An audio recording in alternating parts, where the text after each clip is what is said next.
All right, on to Chatspot, Craig. It's in the main menu now. You use Chatspot more than me. How are you finding it these days, Ian? It's getting better, Craig. It's getting better. Okay. It is more integrated. So I like it for the summarization of records.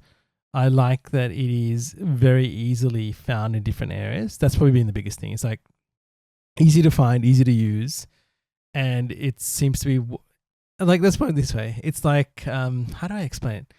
It's like that, it's like a baby toy. You can click a few buttons and you can get it working and you can actually get something out of it. I think it just guides people down, get an answer for themselves, which is really good. So getting better by the I think day. you're right. It's a guide, really. Every time I chat with you about this, Ian, you say, oh, it's getting better. Check this out. And you give me a use case. I just think it's useless. I can't get any value out of this tool. Maybe it's just me. I'm not using it right, but it just gives me back garbage. So this is one of the parts I said earlier in the show I was going to have a bit of a roundabout AI. I just can't see how this is anything like it. And maybe it's a new user, it gives you some ideas, but anything that I've tried to do, I'm like, I could just do that quicker using the tools natively. Yep. So I don't know. Maybe I'm not Maybe the I'm an intended optimist. audience.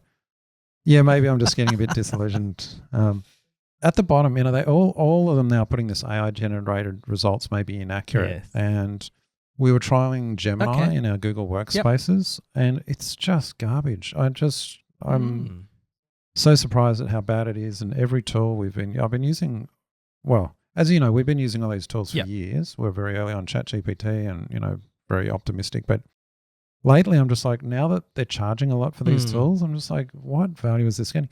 And here they go. Like, I've got a screenshot from Gemini. This is a creative writing aid and is not intended to be factual. So like, summarize this document. This is a meeting. Oh, not intended to be factual. It's just, and we know this about the models, right? They're just kind of predicting what the next character or word should be. So I totally understand it. But here we are paying premiums for these tools to provide inaccurate things and often garbage.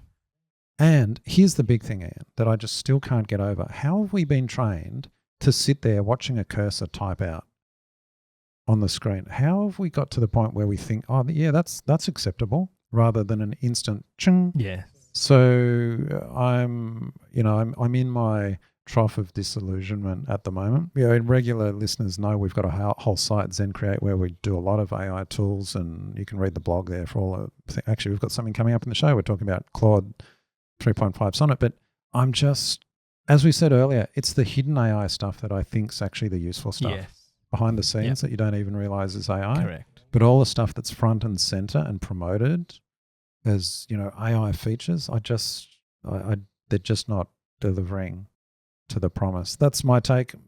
I hope, they're always improving. So hopefully I get happier soon. But And Craig, I would also say, I've got to find it. I'll find it and we'll share it. Someone had done a study, had asked people about how their AI tool usage has been over time. And I think there was this massive spike. Really, I think now there's probably like 10 or 20% actually using the tools. The rest of people have kind of gone, I've just given up on it and moved on. So it is really interesting. Like all of these tools, I think it's front and center for us with a lot of stuff, right? Like you see messages everywhere. Do you want to use this? Do you want to try that? Use this to create that. And it's really fascinating. I think like you, people have tried it, and just depends where you've adopted it. People try stuff, they get frustrated, and then they just leave it and carry on. Well, weren't you telling me on your webinar, out of like the hundreds of people turned up, everyone's lots of interest. And then you ask them who's actually using AI tools, and it was hardly anyone. Correct. They're there to find out, they're excited. Yes. The interest is there, but actually they're not using it. And now we're seeing this investment in AI, and lots of people, Sequoia and others, now saying, hang on, when will anyone get a return from that? And I think I saw even recently Salesforce, because their sales projections or their revenue projections were down because people weren't adopting the AI to the extent that they thought. Correct. And I'll be interested what HubSpot's read on that internally, if we'll ever find out about AI tools, whether it's just everything becomes a feature. It's just included. People don't want to pay more for it. Yeah. See how it goes. And with anything, right? You just think, we were talking about getting back to basics, right? HubSpot, fantastic tool. getting back to basics, knowing how to use the tool.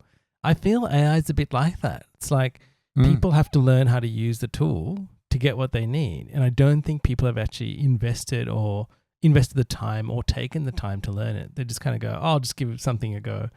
Oh, it didn't work? All right, I'm off. And so I feel like we're in that stage where people, and I think this is probably more to do with the way it's being marketed. Like, it's easy, right? Like, just use it. Like, it's going to change your life. But the case is that's not going to happen. And I think the better you are at learning how to use it, the better the output, right? And so I think we all have to go on that journey. So there's something to be aware of. That's a good perspective. Yeah.